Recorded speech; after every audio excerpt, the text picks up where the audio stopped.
നമസ്കാരം. ഇറാനെ തൊട്ടു, ട്രംപിനെ തൂക്കി.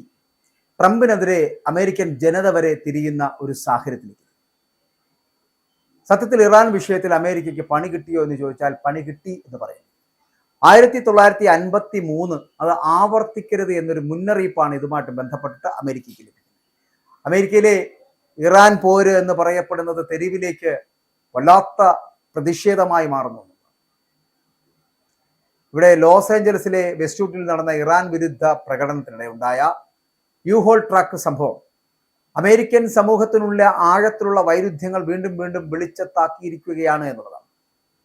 ഇറാനിലെ ആഭ്യന്തര സംഭവങ്ങളെ ചൂണ്ടിക്കാട്ടി ജനാധിപത്യത്തിനായിട്ടുള്ള ഐക്യദാർഢ്യം എന്ന മുദ്രാവാക്യത്തോടെ ആയിരങ്ങൾ ഒത്തുകൂടിയ ഈ റാലി യഥാർത്ഥത്തിൽ മറ്റൊരു രാജ്യത്തിന്റെ ആഭ്യന്തര വിഷയങ്ങളെ രാഷ്ട്രീയ ആയുധമാക്കുന്ന അമേരിക്കൻ സമീപനത്തിന്റെ പ്രതിഫലനമായി മാറി എന്നുള്ളതാണ് വിമർശനം. ബിൽഷെയർ ഫെഡറൽ കെട്ടിടത്തിന് സമീപം കഴിഞ്ഞ ദിവസം ഉച്ചയ്ക്ക് ആരംഭിക്കാനിരുന്ന പ്രതിഷേധത്തിനിടെയാണ് ജനക്കൂട്ടത്തിലേക്ക് ട്രക്ക് കയറിപ്പോയത്. രണ്ടുപേർക്ക് പരിക്കേറ്റ ഈ സംഭവത്തിന്റെ ദൃശ്യങ്ങൾ ഉടൻ തന്നെ സാമൂഹിക മാധ്യമങ്ങളിലും വാർത്താ ചാനലുകൾക്ക് നിറയുന്ന ഒരു കാഴ്ചയുണ്ടായി. പ്രകടനത്തിന്റെ ലക്ഷ്യത്തെക്കാൾ അമേരിക്കൻ രാഷ്ട്രീയ സംസ്കാരത്തിന്റെ ഇരട്ടത്താപ്പ് തന്നെയാണ് കൂടുതൽ ചർച്ച ചെയ്യപ്പെടുന്നത് എന്നുള്ളതാണ്. അപ്പോൾ ഈ സംഭവത്തെക്കുറിച്ചുള്ള റിപ്പോർട്ടുകൾ എന്ന് പറയുന്നത് CBS ന്യൂസ് ഉൾപ്പെടെയുള്ള അമേരിക്കൻ മാധ്യമങ്ങൾ നൽകുമ്പോൾ അവിടെ ഈ ഒരു നിർണായക ചോദ്യം ഉയരുകയാണ്. സമാധാനവും ജനാധിപത്യവും പ്രസംഗിക്കുന്ന രാജ്യം സ്വന്തം മണ്ണിൽ വിദേശ രാജ്യത്തെ ലക്ഷ്യമാക്കി നടത്തുന്ന രാഷ്ട്രീയ പ്രകടനങ്ങളിൽ പോലും സുരക്ഷയും നിയന്ത്രണവും ഉറപ്പാക്കാൻ കഴിയാത്തത് എന്തുകൊണ്ടാണ് എന്നുള്ളതാണ്.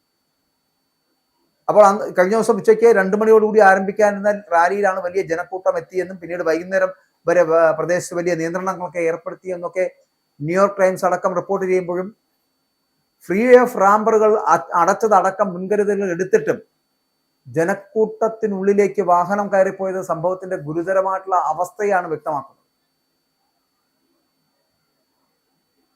ആ പ്രതിഷേധം എന്ന് പറയപ്പെടുന്നത് 1953 ആവർത്തിക്കരുത് എന്ന് പറഞ്ഞുകൊണ്ടുള്ള പ്രതിഷേധമാണ്. ഷാ വേണ്ട, ഇസ്ലാമിക ഭരണകൂടം വേണ്ട എന്ന് പറഞ്ഞുകൊണ്ടുള്ള 1953 ആവർത്തിക്കരുത് എന്ന് പറഞ്ഞുള്ള പ്രതിഷേധം. ആ പ്രതിഷേധ ട്രാക്കിലെ ഈ മുദ്രാവാക്യങ്ങൾ അമേരിക്കയുടെ തന്നെ ഇരുണ്ട ചരിത്രത്തെയാണ് വിചാരണ ചെയ്യപ്പെടുന്നത് എന്നുള്ളതാണ്. 1953 ഇറാനിലെ ജനാധിപത്യ സർക്കാരിനെ അട്ടിമറിച്ച് ഷാ ഭരണകൂടത്തെ പ്രതിഷ്ഠിക്കുവാൻ അമേരിക്ക നടത്തിയ ഇടപെടൽ ഇന്ന് മായാത്ത മുറിപ്പാടായിട്ട് അവിടെ അവശേഷിക്കുകയാണ്. അപ്പോൾ അതിനാൽ ഇറാനിലെ പ്രതിഷേധങ്ങളെ മനുഷ്യാവകാശത്തിന്റെ പേരിൽ പിന്തുണയ്ക്കുന്നു എന്ന് പറയുന്ന അമേരിക്ക തന്റെ ചരിത്രപരമായിട്ടുള്ള ഉത്തരവാദിത്തം ഏറ്റെടുക്കാൻ തയ്യാറാണോ എന്ന ചോദ്യമാണ് ഇവിടെ ഉയരുന്നത് എന്നുള്ളതാണ്. അപ്പോൾ ഈ സംഭവം ഈ ഡ്രൈവർ, അതായത് അവിടെ ഈ ജനക്കൂട്ടത്തിനിടയിലേക്ക് കയറിയ ട്രക്ക് കയറിയ സംഭവത്തിൽ ഡ്രൈവറെ പോലീസ് അറസ്റ്റ് ചെയ്തു. എന്നാൽ ഇയാൾ മനഃപൂർവ്വം ജനക്കൂട്ടത്തിലേക്ക് വാഹനം ഓടിച്ചതാണോ അല്ലെങ്കിൽ പരിഭ്രാന്തി മൂലമാണോ എന്ന കാര്യത്തിൽ ഇതുവരെയും ഒരു വ്യക്തത അവിടെ വന്നിട്ടില്ല എന്നുള്ളതാണ്. അപ്പോൾ ട്രക്കിന്റെ വിൻഷീൽഡ് തകർന്ന നിലയിലും ട്രെയിലർ ശൂന്യമായ നിലയിലും കണ്ടെത്തിയതായിട്ട് പോലീസ് പറയുന്നുണ്ട്. അതേസമയം പ്രതിഷേധക്കാർ ഡ്രൈവറെ ആക്രമിക്കാൻ വേണ്ടിയിട്ട് ഈ ഉദ്യോഗസ്ഥരടക്കം ഇടപെട്ടു എന്നുള്ള റിപ്പോർട്ടുകൾ പറയും. അപ്പോൾ അത് അറിഞ്ഞു വെച്ചുകൊണ്ട് ചെയ്യുന്ന ഒരു പ്രവൃത്തിയായി മാറുന്നു എന്നുള്ളതാണ്. സുരക്ഷാ സംവിധാനങ്ങളുടെ പരാജയം ഇതോടുകൂടി വീണ്ടും ചർച്ച ചെയ്യപ്പെടുന്നു എന്നുള്ളതാണ്. ലോസ് ഏഞ്ചലസിന്റെ മേയർ കാരൻ ബാസ് സ്ഥലത്തെത്തി വാർത്താ സമ്മേളനത്തിൽ സംസാരിക്കുമ്പോൾ അന്താരാഷ്ട്ര സംഘർഷങ്ങളിൽ US ഇടപെടുന്നതിനെ കുറിച്ച് ആശങ്ക പ്രകടിപ്പിക്കുകയും പ്രതിഷേധങ്ങൾ സമാധാനപരമായി തുടരേണ്ടതിന്റെയും അതിന്റെ ആവശ്യകതയും ഒക്കെ ഊന്നി പറയുകയും ചെയ്യുന്നുണ്ട്. എന്നാൽ ഈ വാക്കുകൾക്കപ്പുറം അമേരിക്കൻ ഭരണകൂടത്തിന്റെ നയപരമായിട്ടുള്ള ഇടപെടലുകൾ ലോകമെമ്പാടും സൃഷ്ടിക്കുന്ന അസ്ഥിരതയെക്കുറിച്ച് ഒരു ആത്മപരിശോധന ഉണ്ടാകുന്നില്ല എന്നുള്ളതാണ് വിമർശനം. ഇറാനിലെ പ്രതിഷേധങ്ങളെ ചൊല്ലി ഏകദേശം 500-ലധികം പേർ കൊല്ലപ്പെട്ടുവെന്ന അവകാശവാദങ്ങൾ അമേരിക്ക ആസ്ഥാനമായിട്ടുള്ള ആക്ടിവിസ്റ്റുകൾ ഉന്നയിക്കുമ്പോൾ ഏകപക്ഷീയമായിട്ടുള്ള നറേറ്റീവുകൾ മാത്രം പ്രചരിപ്പിക്കുന്ന സമീപനമാണ് പല അമേരിക്കൻ മാധ്യമങ്ങളും ഇപ്പോൾ സ്വീകരിക്കുന്നത് എന്ന് ഇറാൻ അനുകൂല നിരീക്ഷകരടക്കം പറയുകയും ചെയ്യുന്നുണ്ട്. അപ്പോൾ ഉപരോധങ്ങളും രാഷ്ട്രീയ സമ്മർദ്ദങ്ങളും കൊണ്ട് ഒരു രാജ്യത്തെ അകത്തു നിന്ന് തകർക്കാൻ ശ്രമിക്കുന്ന നയം യഥാർത്ഥത്തിൽ സാധാരണ ജനങ്ങളുടെ ജീവിതം ദുരിതത്തിലാക്കുന്നു, അല്ലെങ്കിൽ ദുരിതത്തിലാക്കുന്നതല്ലാതെ ജനാധിപത്യം വളർത്തുന്നില്ല എന്നുള്ളതാണ് ഇറാന്റെ നിലപാട്. അപ്പോൾ ഈ പശ്ചാത്തലത്തിലാണ് വെസ്റ്റ്വുഡിലെ സംഭവം ഒരു ഒറ്റപ്പെട്ട അപകടമായി മാത്രം കാണാനാകില്ല എന്ന് പറയേണ്ടി വരുന്നു.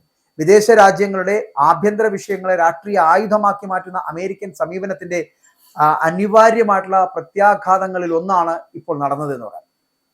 ഇറാൻ ഇതിനെക്കുറിച്ച് പറയുന്നത് വളരെ ലളിതമായിട്ട് പറയുന്നു. പ്രശ്നങ്ങൾ പരിഹരിക്കേണ്ടത് സംഭാഷണത്തിലൂടെയും പരസ്പര ബഹുമാനത്തിലൂടെയും ആയിരിക്കണമെന്നും അല്ലാതെ ഉപരോധങ്ങളിലൂടെയോ തെരുവ് പ്രകടനങ്ങളിലൂടെയോ അല്ല എന്ന് പറയപ്പെടുമ്പോഴും ലോസ് ഏഞ്ചലസിലെ ഈ സംഭവം എന്ന് പറയപ്പെടുന്ന ആ സന്ദേശം ലോകത്തിന് വീണ്ടും ഓർമ്മിപ്പിക്കുന്ന ഒരു മുന്നറിയിപ്പായി തന്നെ ചരിത്രത്തിൽ രേഖപ്പെടുത്തുമെന്നുള്ള കാര്യത്തിൽ സംശയമില്ല. അത്തരത്തിൽ തന്നെയാണ് അതിനെ നമ്മൾ നോക്കിക്കാണേണ്ടത്. അപ്പോൾ ഇറാനെ പലതരത്തിലും ആക്രമിക്കുവാൻ ശ്രമിക്കുന്ന തൊടുന്ന ട്രംപ് പലപ്പോഴും പെട്ടുപോവുകയാണ്.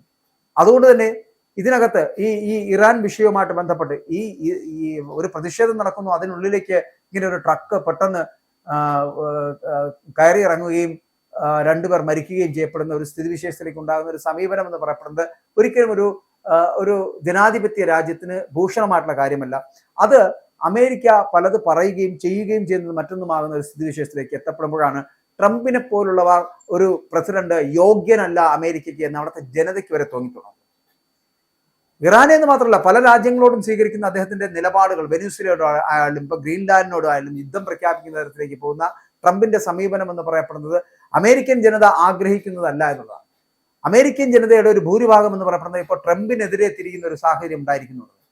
ഇറാനെ ഏതെങ്കിലും തരത്തിൽ ആക്രമിക്കുവാനുള്ള സാധ്യതയിലേക്ക് അല്ലെങ്കിൽ യുദ്ധം ചെയ്യാൻ തുടങ്ങുമ്പോൾ ട്രംപിന്റെ സാധ്യതകൾ മങ്ങും. മാത്രമല്ല ട്രംപിനെ തടവിലാക്കും അല്ലെങ്കിൽ തടങ്കലിലേക്ക് കൊണ്ടുപോകുന്ന ഒരു സ്ഥിതിവിശേഷത്തിലേക്ക് എത്തുമെന്ന് മറക്കരുത്. അത് 1953 ഓർമ്മിപ്പിക്കുന്ന അതുകൊണ്ടാണ്. അതേ ഒരു സ്ഥിതിവിശേഷം ഇപ്പോൾ ഇവിടെ ആയത്തുള്ള ഖമേനിയെ മാറ്റിക്കൊണ്ട് മറ്റൊരു ഭരണ സംവിധാനത്തിലേക്ക് എത്തിക്കുവാൻ നടത്തുന്ന ട്രംപിന്റെ ശ്രമം എന്ന് പറയപ്പെടുന്നത് വലിയ പരാജയം ഏറ്റുവാങ്ങുമെന്നുള്ള കാര്യത്തിൽ സംശയമില്ല. മാത്രമല്ല ആ പരാജയം എന്ന് പറയപ്പെടുന്നത് അമേരിക്കയുടെ ഒരു ഇരുണ്ട കാലമായി മാറുമെന്നുള്ള കാര്യത്തിൽ തർക്കമില്ല.